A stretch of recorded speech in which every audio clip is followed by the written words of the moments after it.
At least 34 migrants have died after tens of thousands of people breached the border from Morocco trying to enter the Spanish enclave of Ceuta. Spain and Morocco have deployed additional security forces as authorities struggle to contain the crisis. Spanish Prime Minister Pedro Sanchez blamed trafficking networks for sparking the mass migration, and Spain says some 60,000 people in total have breached the border. The day after the big surge. Lines and lines of migrants are still trying to reach Spanish territory. But now Moroccan police are on hand trying to stem the tide. Many who made it into Ceuta on previous days are already heading back. Spain's Prime Minister Pedro Sanchez also arrived in Ceuta. We defined what happened yesterday as an attack, a violation of Spain's territorial integrity. Ceuta is a Spanish city, and what happened yesterday deserves our strongest possible rebuke and condemnation. We reject, condemn, and regard as deplorable the violation and attack on the territorial integrity of a Spanish city, namely the city of Ceuta. The mass breach of the border has sent ripple effects across Europe. Italy and Denmark even threatened to suspend Spain from the EU's internal open borders scheme. Spain's Prime Minister is blaming the migrant surge on people smugglers. He says they misrepresented a recent Spanish Supreme Court ruling that implied migrants entering illegally by sea would not be returned immediately. These rumors spread like wildfire. But Sanchez is now sending the message that the Spanish and Moroccan authorities are on track to handle the situation. What we are doing is speeding up everything related to the processing of cases and the repatriation of migrants who have entered irregularly, mainly since yesterday.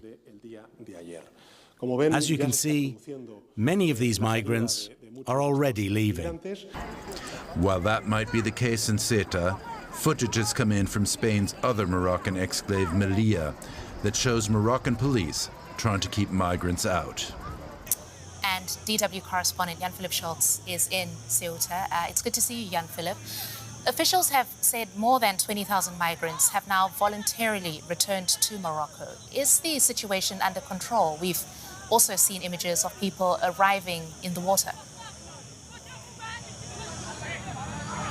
Exactly, no, the situation is not under control. It's true, a lot of people are returning to Morocco at the moment, but as you can see behind me, there is still new people arriving, and the Spanish police trying to push them back so that they that they have to stay in the water and that they can't enter Ceuta. So the situation is still, I would call it, out of control. Security personnel is overwhelmed in many parts here of this small city, and we are also seeing closed businesses. People are very afraid that violence could break out. A lot of people tell me it's better than last night, but it is still extremely tense. You also have to understand there is extreme temperatures as well. It's very hot here at the moment. People don't have water, they have no place to stay, they don't have anything to eat. So it's a dangerous mix. It's true, more and more people going back now, crossing the border back into Morocco, but the situation is still extremely tense. Yeah, and as you say that, there are still questions about what triggered this influx. How were so many people able to enter Ceuta with seemingly such ease? There are many theories. I think a very plausible one is the decision of a Spanish court some weeks ago, and the court said that if people swim into Ceuta, if they don't use violence, if they don't cross a fence, they are the police is not allowed to push them back directly. That's what they call devoluciones calientes here in Spain, so-called pushbacks. They said it's not possible if people are just arriving by sea, and they have, in theory, I'm not sure if it's really like this at the moment, to be honest, but in theory, then they have the right to also ask for asylum and have their cases to be processed. Of course, this was quickly, this news quickly spread in social media, especially within Morocco, and a lot of people thought it. A lot of people say it was also triggered by some or used by some trafficking groups, but a lot of people thought, oh, okay, now it's a great moment to come. They cannot push us back, and this is definitely one of the main reasons that what's behind the situation. I was here also a few years ago. There was a similar situation, not as bad as it is now, not even nearly as bad, but back then there was also the theory that because Spain and Morocco had some political issues, it's very often about Western Sahara. As you know, Morocco considers Western Sahara its own territory, and there is always some international national conflicts around it. But this is not the case at the moment. There's not such a tense diplomatic situation between the two countries. There has been some misunderstandings, or let's also say some tense political situations in the past weeks, because Spain wants to better its diplomatic ties with Algeria. As you know, Algeria is one of the Morocco's enemies in the region. So this might have also led to a situation, let's say, where the border guards on the Moroccan side have maybe not worked as hard as they might have. Let me put it like this. But it doesn't look like that there's a political master plan behind it on the Moroccan side, not from what I can tell. But it has probably contributed right. to the whole situation. Also the summertime, very simple explanation, yeah. Yeah, and in the pictures that we're getting from Ceuta, as you're speaking, we've got pictures alongside you. Most of the migrants are men, and we're now hearing that officials have said that thousands of them are minors. What have they told you? Yeah, I've spoken to several minors. Of course, they are in a special situation because the Spanish government has to protect them until they're 18. So they are definitely not among the people that are going back now. They want to stay. They say we have the right to be protected by the Spanish government. This is, I mean, I can also see, I think, a few minors going back just because there is just an overwhelming situation here, so that the shelters and everything cannot accommodate people. But in theory, the miners are planning to ask for asylum and to stay in the country because they have this special protection, the special protection of the government. And this is also why a lot of miners cross the border, of course. Yeah, Jan-Philipp, we're looking at people returning. As we've been told, this is voluntarily. Could you expand on the reasons for us as to why they are going back to Morocco? Like I said, because it's extremely hot. It's extremely hot. No shops are open. Even for us, it's very difficult to buy water at the moment. And there are very few NGOs or government institutions that provide the migrants with water, with something to eat. They have to sleep outside at the beach or in the streets. So I think a lot of them realized that this is not a sustainable situation. They need to eat something, they need to drink something, they need to sleep somewhere. This is the main reason why I would say a lot of people gave up now after 24 hours, or some came even some days before, and we are seeing quite a few people returning, but we are speaking about more than 60,000 people. Ceuta has around 80,000 inhabitants, so the city is still full. Everywhere you go, you can still see a lot of migrants on the streets. Yeah, and what have you heard from the locals in this small city? Well, a lot of them are afraid. They didn't open businesses today. Some have very harsh opinions that I really don't want to quote here on TV, obviously. A lot of them are very angry with the Spanish government. A lot of them say you cannot blame the young people for trying. a lot of them come from very difficult, very poor backgrounds. So, yeah, it's not the fault, that's what many people say, of all the young people here. But they are very unhappy with the situation. There has been some violence on the streets. I have seen some clashes with police in the past hours. So, yeah, locals it's a mix of anger and really fear. Yeah, and the government in Madrid says that it's sent reinforcement to Ceuta, troops, extra law enforcement.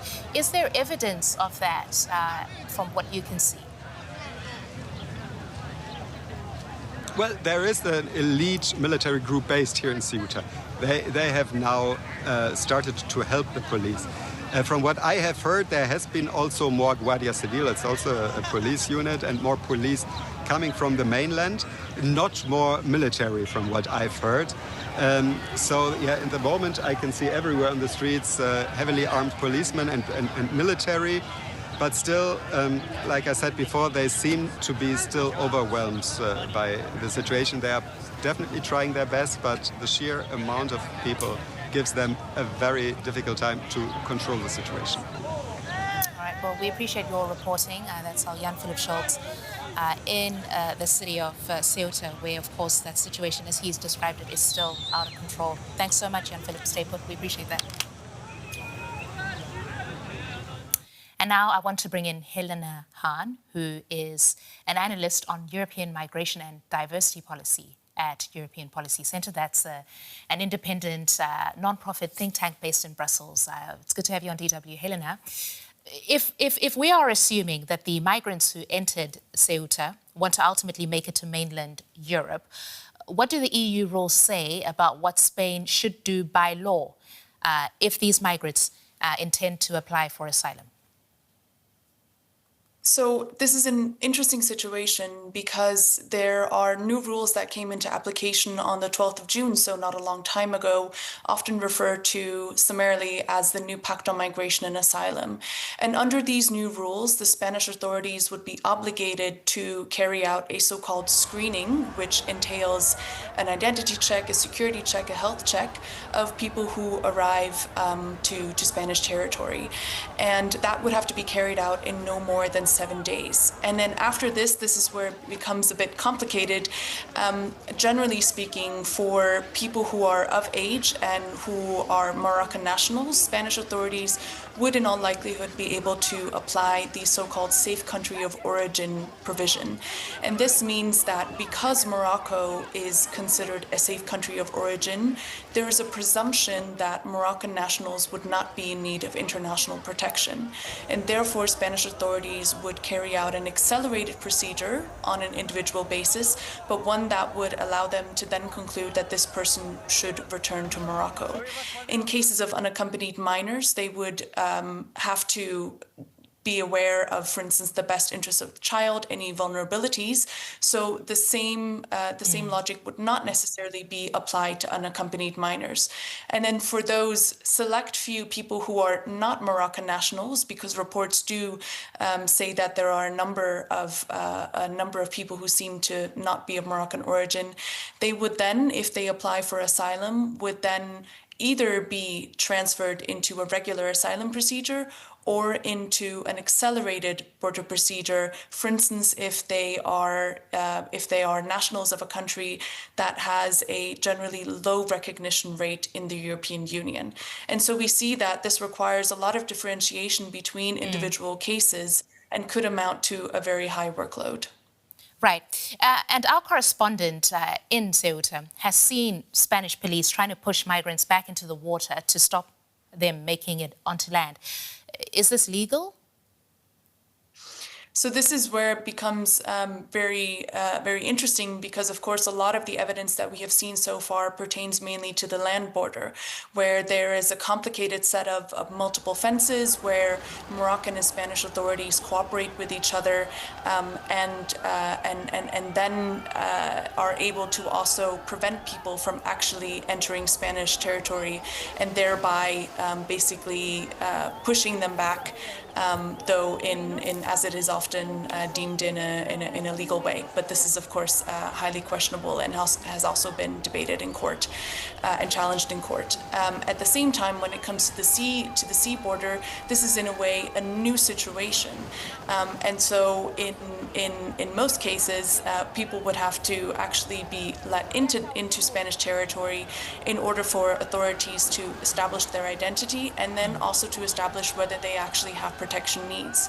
Right. Now, of course, for Moroccan nationals, the burden of proof is much higher because they would have to be able to show why they face persecution from the country that they originate from. Understood. The influx of migrants arriving in Ceuta comes after Spain's top court ruled that migrants stopped at sea heading for the Spanish exclaves of Ceuta and Melilla cannot be returned to Morocco. Has this had something to do with it, this influx? We can certainly assume that this ruling caught the attention of the wrong people who then used it to spread misinformation online. We, at this moment, can presume that this happened on social media and that, as the Spanish government has also said, that smuggling networks, human traffickers also played a role in this and saw an opportunity to incentivize people to go. However, of course, this is a very delicate situation, and of course, what we can say is because the ruling was only so recent, Spanish authorities were also caught completely underprepared in order to face a situation where even if only a few thousand people had come, they would likely have faced similar issues as they are currently. Right. And what role does Morocco have in all of this, right? Do third countries, some of them who have signed deals with the European Union to hold migrants back, do they weaponize migration when they're in disagreement with Europe? Morocco is an interesting case because when we look at the region as a whole, Morocco is often tried to demonstrate that it is the good student, precisely because it also sees that it has a lot to gain from cooperating with the European Union on a number of issues, whether it's migration, economic affairs, trade, what have you. And at the same time, Morocco has, of course, also played a role in very questionable and problematic border practices. I think one of the things that, in a way, underlies the situation beyond the political tensions and disputes that were mentioned between Spain and Morocco around territorial disputes is the fact that one of the long-standing issues between Morocco and EU has been the limited access to regular pathways, whether that is for the purpose of studying in an EU member state or also to pursue some kind of employment. And so I think that constitutes one of the main unresolved issues that doesn't necessarily explain the situation, but that will certainly come up again as the EU and Morocco try to redefine and also sharpen their partnership. Right. And you might have picked up that Italy's foreign minister, Antonio Tajani, said he supports the idea of suspending Spain's participation in Schengen over the migrant arrivals in Ceuta. Is that possible? The short answer is no. EU law does not provide for suspension of this kind. It's worth noting on the one hand that people arriving in Ceuta or Melilla would in any event be subject to additional border controls before they would be able to travel onward. This is also one of the main sources of, I think, misinformation in this case, where people thought upon arriving in the exclaves, they would be able to travel onward. And at the same time, the options that member states do have is to, as a measure of last resort, is to impose internal border controls. But this whole debate around suspension, I think, is really just for political purposes. And frankly, I'm surprised that other member states and heads of government have followed that debate, because they should very well be aware that this is not possible. Helena, does the European Union have a border management problem? The European Union, because of its mere geography, is always boasts some kind of weakness in a way to changing migratory flows. And this is because it borders regions that are facing conflict, that are facing instabilities of various kinds. And so these situations are bound to happen again and again. We have seen this based on historical precedent, whether that is in the case of Spain, but also other countries. The issue is more, how is the EU going to engage with partner countries around this? Is it going to do it in a way where it puts into place a lot of conditionalities, where it puts in place a lot of pressure and doesn't really offer countries such as Morocco or Turkey something in return? Or can it actually achieve what it often tries to do, a partnership that is more based on equals and that also tries to follow on the priorities on the other side? I mentioned legal migration pathways before, and that is a clear ask from a number of countries, not just Morocco, but also Tunisia and Egypt. But we see that the amount of effort and investments that go into more security-oriented measures tend to outweigh those that look into protection, but also into expanding opportunities for nationals of North African countries, for instance, that would actually also have a benefit for the European Union itself.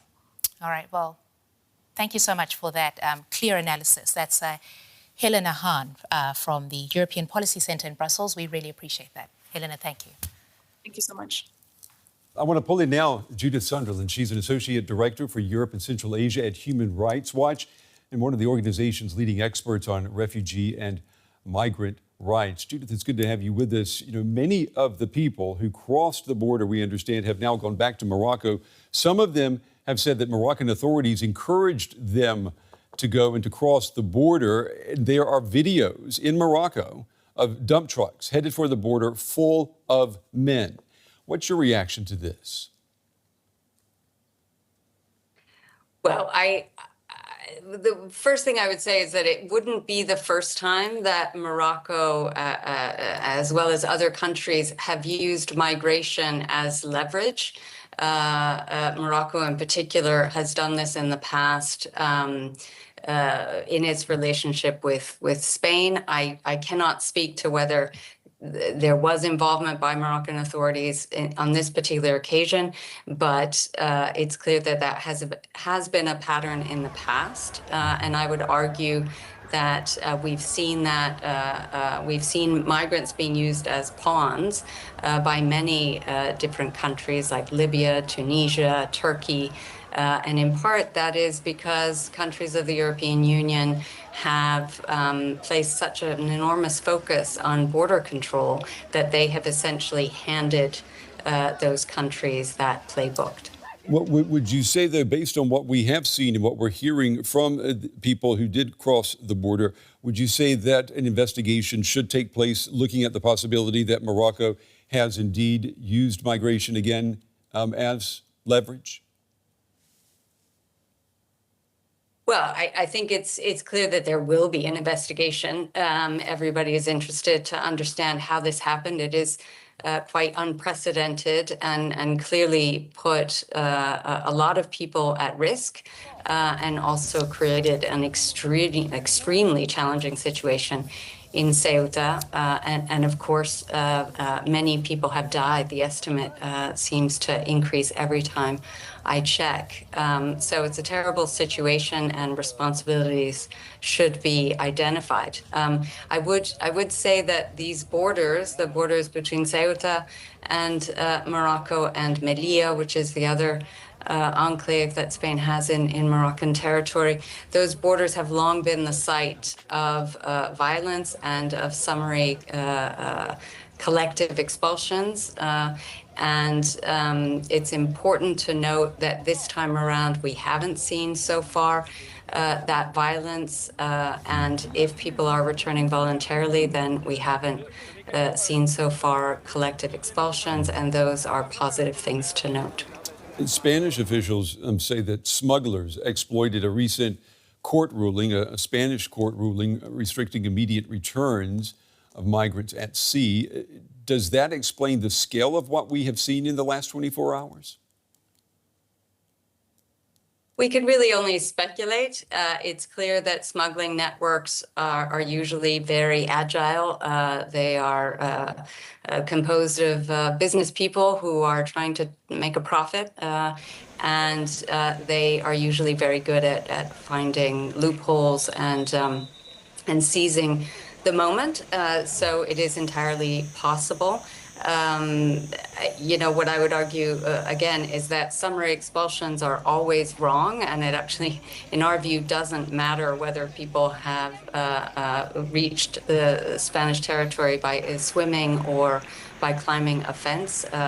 Nobody should be returned in a summary fashion without a chance to explain themselves, without a chance to seek asylum, without a chance to prove that they are an unaccompanied child in need of particular protections, etc. So the court ruling has been mentioned often as the reason for this. I think we need to be careful, though, to not allow the conversation to turn, as it often can, into a criticism of the judiciary defending people's rights. Okay, Judith Sunderland with Human Rights Watch. Judith, we appreciate your time and your insights tonight. Thank you. Thank you.